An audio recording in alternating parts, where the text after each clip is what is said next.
Health headlines for you now. It's the summer, as we know. Are you wearing your sunscreen? Dr. Dylan Greeny with Deaconess Health System joins us now with details on how to protect your skin year-round. So good morning, doctor. Thank you so much. Thanks for having me. Of course, you bet. Yeah, it's UV Awareness Month, and one of the things I see patients every day, and UV light is by far one of the worst things for your skin for a couple reasons. One, about 80% of skin aging comes from UV light exposure. And the other thing is it causes skin cancer. Right. Are you seeing a lot of skin cancer? Unfortunately, it's the most common type of cancer in the world, and actually about 1 in 5 of us experience skin cancer in our life. A lot of them, you don't necessarily hurt your health like basal cell, but they can get bigger and they can be destructive. They can be a real problem for people. And so, of course, we always hear, when you go on the beach, when you go outside, put your sunscreen on. What's the recommendations for sunscreen? It's a great question. So you want at least an SPF 30. That's going to protect you about 97% effective. Where people sometimes go wrong is they don't use enough. So you need about 2 or 3 finger lengths of sunscreen for your full face and neck, but you need closer to a shot glass amount to cover your exposed skin in a bathing suit.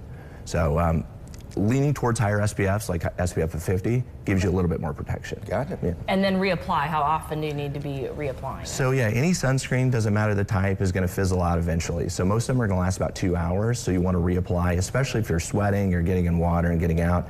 You need to reapply, and actually don't forget to apply before going out to the beach. You want to get it on your skin before you get out there, about 15, 20 minutes before. Okay.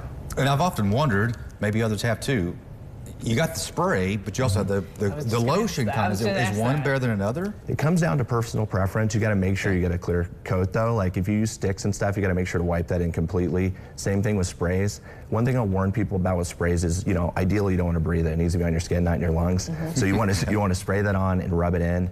But whatever a person prefers and they're going to wear, that's the perfect sunscreen for them. Okay. Okay. And then making sure, just like we do for breast cancer, we're doing self-checks, we're checking our body possibly for moles and things that might not look right.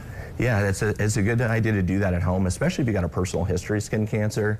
Sometimes they say ABCDs and melanoma. So if a mole, one side doesn't look like the other, that's suspicious. Borders are irregular, that's suspicious. Multiple colors, brown, black, red, blue, suspicious. Bigger than a pencil eraser, or a new or changing mole, we call that evolving. So it's a good idea to do a skin check, especially if you got a history of skin cancer. And is this something we should be doing all year long versus just, it's summertime, let's go to the pool? Another huge misconception. In fact, most people don't wear sunscreen year long, and it'd be one of the most important things you can do. UVA rays penetrate the clouds, and they're actually pretty consistent throughout the year. Those are the biggest aging rays. They reach the deepest in our skin. UVB rays sometimes can be blocked a little bit, but it's actually important to wear it all year round, rain, sleet, or shine. I just encourage people to use it every day, make it a habit.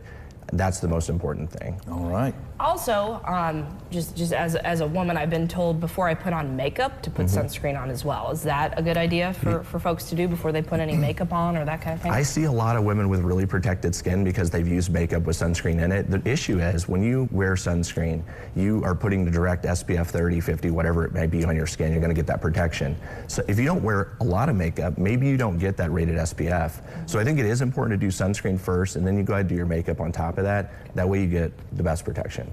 I've even seen clothing that says it has an SPF rating. Is that a good thing? It's wonderful. Yeah, they call it UPF, so it's like Universal Protective Factor. And for that, like athletes, when you're going to be out doing it like endurance sports, you're running, it's really hard to keep sunscreen on your body when you're sweating in that. So I love sun protective clothing, broad brim hats, long sleeve shirts and that. Gotcha. Great. All right. Well, thank you so much. A lot of great information today. Appreciate it. Thanks so much for having me. Yeah, thank you.